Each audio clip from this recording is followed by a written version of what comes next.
Mitä pelaaminen on?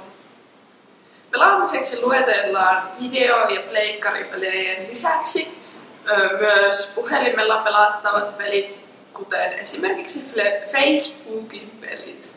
Pelaaminen luetellaan harrastukseksi ihan niin kuin vaikka pianon soitto tai jalkapallon pelaaminen. Pelaaminen on aina tavoitteellista, sillä on tavoite, alku, loppu ja semmoinen keskivaihe. Pelaamisen kautta voidaan muodostaa uusia ystävyyssuhteita niin lähelle kuin kauas, jopa ympäri maailmaa. Pelaamisen avulla oppii yhteisöllisyyttä, tiimityötä, koordinaatiokykyä ja silmän ja käden yhteistyötä.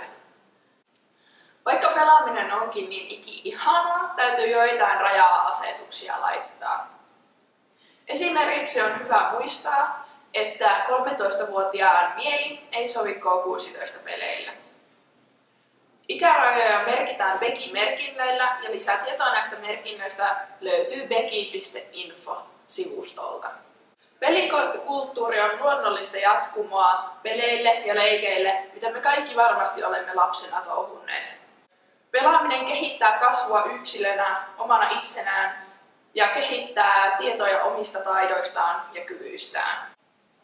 Mä luen pelikasvattajan käsikirjasta muutamia sitaatteja, jotka havainnollistavat hyvin pelimaailmaa ja pelaamista.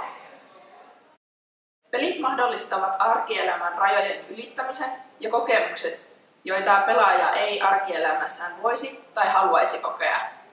Ruotsin mediaviranomaisen laajassa tutkimuskatsauksessa ei löydetty syy-seuraussuhdetta digitaalisen väkivallan ja arkielämän väkivallan käytöksen välillä. Oman lapsen peliharrastusta voi seurata siinä missä urheilu- ja soittoharrastustakin. Jos teillä ilmenee jotain kysymyksiä tämän videon tai muuten pelaamisen suhteen, Pelitalon henkilökunta on täällä teitä varten.